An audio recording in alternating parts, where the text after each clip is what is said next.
The first two riders with an opportunity to win this race will be Steve Johnson. He is Slick 50 fame and one of the few guys in this category that has been to the finals in 1991. And James Bernard beat him there. And Rick Ward, who won the U.S. Nationals last year. Terry Vance, Rick Ward is one of the many guys in pro stock bike that learned their trade from you. Yeah, Rick definitely did. He worked there under Byron for a number of years. But Ricky had a problem this morning, Bob. He blew a head gasket last night and actually found that he had a broken cylinder stud. So he's been up all night last night repairing his motor. Now he's got it back together, and he's hoping that he's got enough power to get by Steve Johnson here. Steve Johnson is the Steve Martin of pro stock bikes. Your wild and crazy guy, but when he gets on the starting line, he is deadly serious about winning this. First round jitters have to be there for both riders. That's exactly right. A lot of the riders talk about Steve Johnson. If he had like John Meyer's power or Dave Schultz's power, he would be a dominant force. But unfortunately, he doesn't have that top end speed, but he always gets it done on the starting line.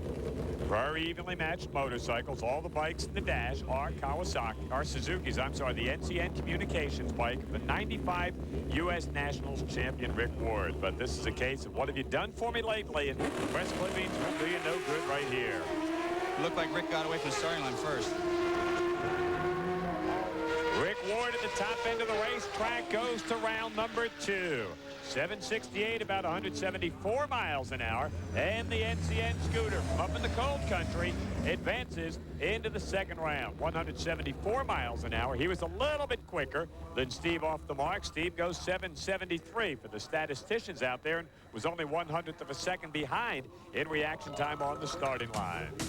Take a look at this again. It looked like Rick Ward made a good move on the starting line. Case in point, only 1,000th advantage off the starting line, but he's got too much race bike for him on the racetrack. Yeah, it looked like the bar planted real well, Bob, and then got a little pogo, but Rick still got away from the starting line pretty good.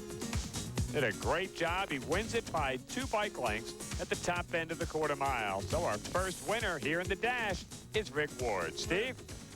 Rick, I know you're a real tired guy. You were up all night, but you didn't look tired on the starting line. Nice move. Yeah, I don't know what happened on the reaction times, but I was a little afraid what did happen. We had the thing set up good for last night with the cold conditions, and we kind of missed it there. So the bike spun the tire real hard, but we were able to run him down with the extra power we had. And he runs right into round number 2. Computers like this one will be used by John Smith here this afternoon as they try to tune these 280 horsepower, 400-pound motorcycles here in the Wax Shop Dash. And don't forget, coming up right after our show, Race Talk with Eli Gold. The guest will be Ricky Rudd. The guest host will be Darrell Waltrip. That all comes up right after the Wax Shop Dash here on TNN Motorsports.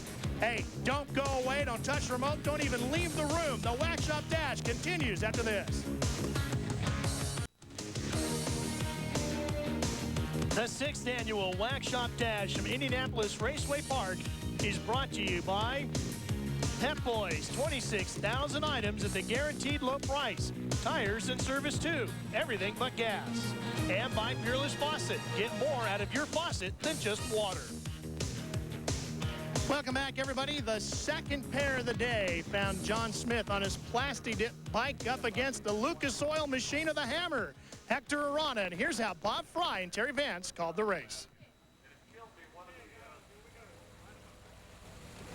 A good look at the guy they call the Hammer, Hector Arana, who works for Norman Brayman, who used to own the Philadelphia Eagles. Hector's worked for him for almost 20 years. Runs out of the Lucas Oil sponsorship. They call him the Hammer. He's no newcomer to this dash. He's got a lot of power right there. He could give John Smith some problems, Terry. He definitely could. John Smith is running very good, though, Bob, but Hector's done a great job of being kind of the middleman. He's always hard. He's always running, but he's always in the middle. So he's got to kind of get over that and get toward the top. Smith and the Plastidip machine out of the cold country. Well, one of the Minnesotans has already advanced. And what do you think the odds are here for Smith to join him there, Ralph? Bob, John Smith feels that he has put up some numbers already this weekend that make him the better rider with the better chance of winning here over Hector Arana. He feels if he can post the same numbers he has already this weekend, he should find an easy way into the next round past Hector Arana. And kind of neat, a little statue of his idol, Terry Vance, in the motorcycle. I tell you what, those guys came out of the box, Bob, with a real good number of 57, and they usually struggle a little bit early, but they're real confident right now because they came out running so hard. Great move, Hector off the starting line. Arana, Hector gets the win. Hector Hector Arana, the Lucas Oil bike, won that baby right on the starting line. 7:62 for the Hammer. John Smith, 7.60. Arana wins it at 176 miles an hour. Our first upset of the dash. Ralph? Curtis Fullington is a crew chief for Hector Arana. Boy, you got to be real pleased with those numbers. What made the difference on the starting line? Well, it was a little bit, it didn't have too much rub up there. So I had to go find a spot for him. And I guarantee Hector, every time I find a spot for him, I'm going to give him the best place where the bike is going to bite. And right there, the bike just took off, left, good light, it was there. Apparently, if you need to find a bike, Curtis Fullington is the man you need to talk to. How about that? Now watch this again. A brilliant move by the Hammer, who has been plagued here at Indy with red light starts. That time, you win on the starting line, you can die on the starting line. Yeah, that's right, Bob. But he only had a 427 light, so it wasn't a miraculous light, but they planted the bar, and he was really hooked up and going. I mean, that was a real close drag race. Look at that. At the top end of the quarter mile, he wins it by just about a nose. Let's go to the far end of the racetrack and Steve Evans. Hector, mucho bueno, man. 7:62. You were a little tense up there. You took a big, deep breath when you got that in. I sure did. I looked at the light. I was staring at it and saw it blink, and there I let the clutch go. And I didn't see him in front of me, so I knew I had a good chance. And as soon as I went through the end, I saw my wing light come on, and what a thrill. Boy, he describes it. What a thrill.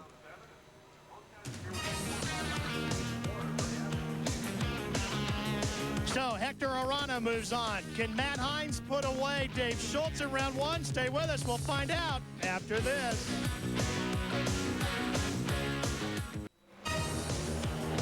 Welcome back to Indianapolis Raceway Park, everybody. You know, there's so much to do at an NHRA National, especially here at the U.S. Nationals, like Manufacturers Midway. All the action is not necessarily on the racetrack. Check out the Edelbrock display. Boy, it is one of the best ones on the Manufacturers Midway.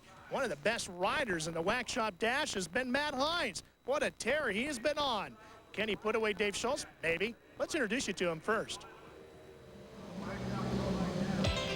Matt Hines is the son of Byron Hines, partner of one of the most renowned racing operations in the world, Vance & Hines. Matt's been around pro bike racing all his life. He's seen hundreds of bikes go down the track before he ever got on one. But to hear Matt tell it, it's not exactly a born-to-ride tale. No, it was really a surprise to me a couple years ago in 1994.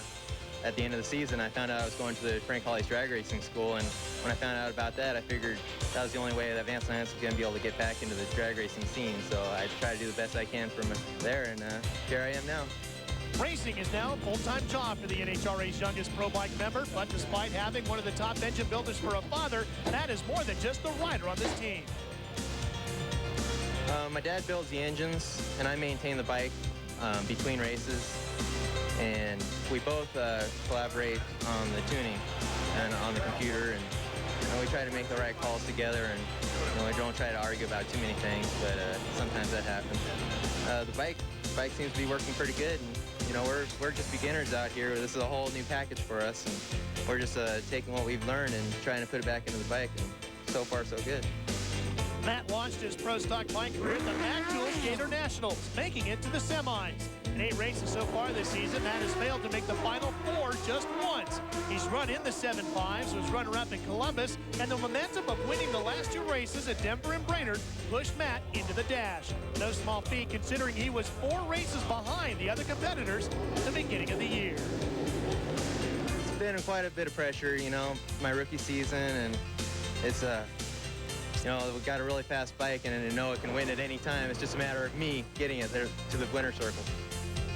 Fatherly riding advice has also helped the rookie. The senior Hines coaches Matt on avoiding some of the mistakes he made as a rider. But dealing with seeing your son hop on a 2-wheel 180-mile-an-hour machine is another story. Well, like at Gainesville, the first couple races, Houston, boy, I couldn't even stand to watch. It was just, I was barely standing up. And I'm getting a little more used to it now, and I'm starting to relax a little bit, and I have a little more fun with it.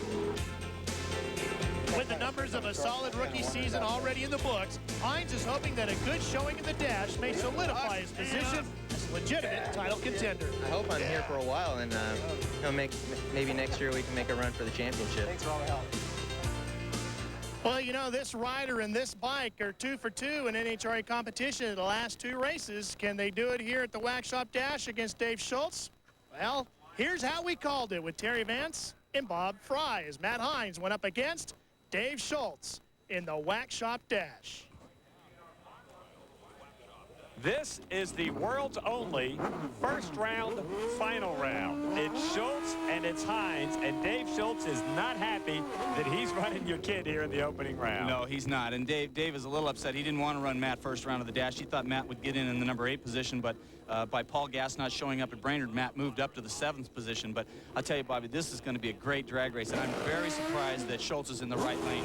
He ran yesterday in the evening on the warm-up pass for this round, and he ran in the right lane and went a 49, and now he's over there. And I knew he would run good last night, but I'm surprised he took the right lane because Matt ran his best in the left lane, and I thought he would take the lane away from Matt. So this is going to be just a great drag race. There is Byron Hines backing up the kid Matt to the starting line. Ralph Shaheen, this has got to be a classic matchup, and it's only round 1. It's an absolute war, Bob. You're exactly right. And for Matt Hines, you know, it's already a win just making it into the dash. If he could put away Dave Schultz, boy, what a notch in the belt it would be for him. They both feel the key is to get off the line first. That's right, Bobby. You know, they both went 55 last night, so whoever leaves the starting line's got a pretty good shot of winning. Big time. Matt Hines out of the starting gate first. It ain't over till it's over. And for Dave Schultz, the Wax Shop Pro Bike Dash is over. 7:52 for the kid, 7:51 for Dave Schultz. As advertised, the key to that one right on the starting line. And, of course, it doesn't hurt that Byron gave him a lot of horsepower. 178 the speed at the top end, 177 for Schultz. All the numbers spell victory for Matt Hines. Ralph? Byron, it seemed like the war was going to come down to who got off the line first, and Matt did. Did you tell him something to help him do that? Nah, he's since he started racing Dave, he was a little nervous when he first raced in the first few rounds. But this kid has really taken to this deal, and he loves to race Dave Schultz because Dave Schultz is the best there is. You think that's a happy dad? That's the happiest, Ralph. They don't get any happier. We were talking this morning, and Byron was more nervous than Matt. Quick, everybody in the Hines household that has won a round at the Wax Shop Pro Bike Dash, raise your hand. Not so fast Byron. That's right. He never did it. The kid did. Look at that, like a couple of downhill skiers tucked underneath the fairings. The top end of the racetrack, it's a bike and a half, maybe 2, and going away. Unbelievable. Let's go to the far end of the racetrack, Steve Evans. Matt, as a rookie, that was tremendous pressure to face him, leave on him, and win on a hole shot.